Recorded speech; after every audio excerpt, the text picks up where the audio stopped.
রেসিপিটা আপনারা কেউ ট্রাই করবেন না। লিচু তো ওয়েস্ট হবেই, সাথে মুখের স্বাদও নষ্ট হয়ে যাবে। লিচুর জেলি এই রেসিপিটা কিন্তু এখন খুবই ভাইরাল, সো বরাবরের মতো আমিও ট্রাই করে ফেললাম। কিন্তু বানানোর পরে আমার সাথে কি হলো এটা জানতে হলে অবশ্যই স্কিপ না করে পুরো ভিডিওটা দেখবেন। সো প্রথমে দেখলেনি যে আমি কয়েকটা লিচু নিয়ে এভাবে খোসা আর আটি ছাড়িয়ে নিয়েছি। এরপর একটা ব্লেন্ডারে অল্প পানি দিয়ে ব্লেন্ড করে নিয়েছি। এরপর আমি এটাকে ভালো করে ছেঁকে নিচ্ছি। এখানে কিন্তু আমি অর্ধেক রস নিয়েছি, পুরোটা নেইনি, আর অর্ধেক আমি রেখে দিয়েছি। এখন আমি ছোট একটা পাত্রে আগার আগার পাউডার দিয়ে দিচ্ছি 2 চা চামচ। এরপরে আমি এখানে বেশি করে পানি দিয়ে এটাকে মিক্সড করে নিব। আগার আগার পাউডার এভাবে আগে থেকে একটা বাটিতে গলিয়ে নিলে অনেকটা সুবিধা হয়। প্যানের মধ্যে ছেঁকে রাখা লিচুর রসটা দিয়ে দিলাম। এরপরে আগার আগার পাউডারের মিশ্রণটা দিয়ে দিলাম। স্বাদ মতো 1.5 চা চামচ চিনি দিয়ে দিলাম। এরপর এটাকে ভালো করে মিক্স করে নিচ্ছি। আর এটা কিন্তু নাড়তেই হবে, না হলে দলা পেকে যাবে। এরকম নাড়তে নাড়তে বলক এসে পড়লে আমি এটা নামিয়ে ফেলবো। যে কোনো একটা বক্স বা বাটি নিয়ে নিতে হবে। এখানে গরম থাকা অবস্থাতে এটা দিয়ে দিব।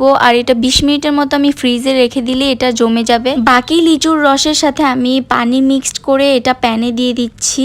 এটাও সেম প্রসেসে বানাতে হবে। আগে থেকে আমি 2 চা চামচ আগার আগার পাউডার পানিতে গলিয়ে রেখেছিলাম, এটাও এখানে দিয়ে দিচ্ছি। আমি আবারও আরেকটু পানি দিয়ে নিলাম। এরপরে 1.5 চা চামচের মতো চিনি দিয়ে দিলাম। ভালোভাবে মিক্সড করে এটাকে আমি লো ফ্লেমে সাইডে রেখে দিব। 20 মিনিট পরে আমি যে ফ্রিজে জেলিটা রেখে দিয়েছিলাম এটা হয়ে গিয়েছে। এখন আমি এভাবে স্কোয়ার শেপে এটা কেটে নিচ্ছি আর ছুরির সাহায্যে আলতো ভাবে এটা আমি উঠিয়ে নিচ্ছি। দেখেন কত সুন্দর একদম জেলি হয়ে গিয়েছে। চুলায় যে রেখে দিয়েছিলাম এটাও হয়ে গিয়েছে। এখন আমি একটা কাপকেকের মোল্ড নিয়ে নিয়েছি। আপনারা যে কোনো শেপের মোল্ড নিতে পারেন। এরকম মোল্ড না থাকলে আইসক্রিমের বাটি যে কোনো প্লেটেও বানানো যায়। এটা গরম থাকা অবস্থাতে কিন্তু মোল্ডের মধ্যে ঢেলে দিতে হবে। এরপরে যে জেলিগুলো বানিয়েছিলাম ওগুলো কয়েক টুকরো আমি এগুলোর মধ্যে দিয়ে দিব। এটাকে এখন নর্মালি একটু ঠান্ডা করে এরপরে আমি 1 ঘন্টার মতো ফ্রিজে রেখে দিয়েছিলাম। ফ্রিজ থেকে নামিয়ে আমি একটা ছুরির সাহায্যে সাইড দিয়ে একটু ছাড়িয়ে নিচ্ছিলাম যাতে ভালোভাবে এটা উঠে যায়। ফাইনালি লিচুর জেলি হয়ে গিয়েছে। এটা দেখতে ইজি হলেও কিন্তু বানানো ইজি না।